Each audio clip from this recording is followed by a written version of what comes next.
Hello everyone, this is Sakshi Bhardwaj from MSc second semester. आज का हमारा टॉपिक है मैकेनिज्म ऑफ फ्यूजन और हेटेरोकैरियन।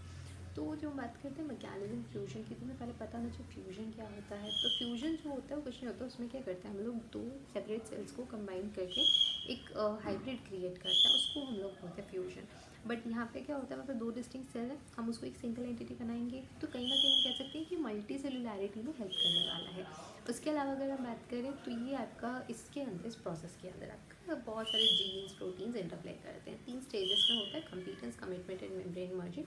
अभी हम इन तीनों स्टेजेस को थोड़ा देखते हैं। कम्पीटेंस क्या होता है, इसमें हमारे जो सेल्स होते हैं वो प्राइम होते हैं, मतलब साथ में आते हैं, एंटीबॉडी क्रिएट करते हैं बिकॉज ऑफ कुछ सर्टेन ट्रांसक्रिप्शन फैक्टर, जैसे कि आपका मायोडी और CETS1।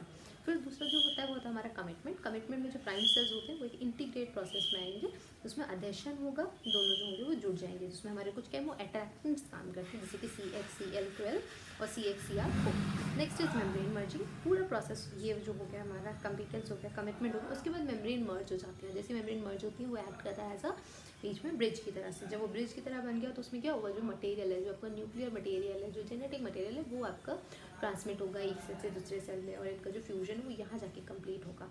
फिर सिग्निफिकेंस की बात करूँ तो ये सारे सिग्निफिकेंस हैं, अगर हम ध्यान से देखें तो ये मैच्योरेशन में हेल्प करने वाला है। इसके अलावा अगर बात करें तो जो आपका सेल फ्यूजन है, इससे फिनोटाइप, फंक्शंस, बहुत सारी चीज़ें जो है वो चेंज हो जाती हैं। Cell fusion repairing, reversing, injuries, इन सब में हेल्प करता है। इसके अलावा वायरस ट्रांसमिशन में बहुत इंपॉर्टेंट रोल प्ले करता है।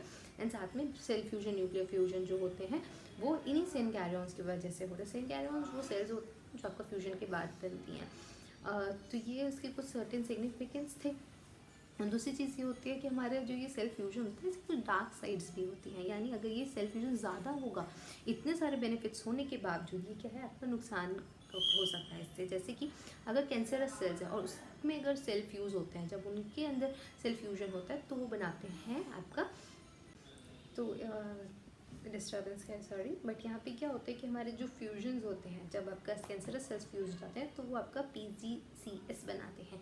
इन PGCS को से क्या होता है, वो ज़्यादा ट्यूमरोजेनिक और ज़्यादा केमो रेजिस्टेंट हो जाते हैं, जिस वजह से वो हार्म कर सकते हैं। उसके बाद आता है हेटेरोकैरियन। जब बात करें हेटेरोकैरियन की, तो जो आपका हेटेरोकैरियंस होते हैं वो कुछ नहीं होते, वो इन्हीं फ्यूजन से बनने वाले सेल्स होते हैं। नाम से पता लग रहा है हेटेरोकैरियन।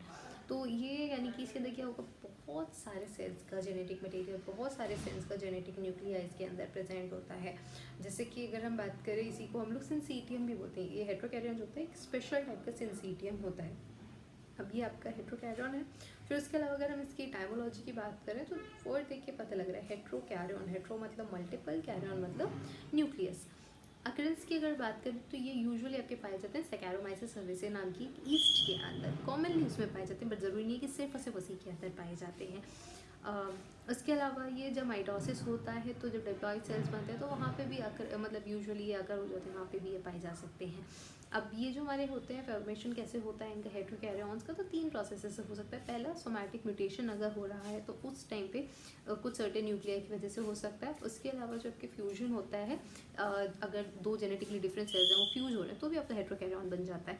एंड नेक्स्ट इज आपका इंक्लूजन की वजह से, सोमैटिक म्यूटेशंस की वजह से भी हो सकता है।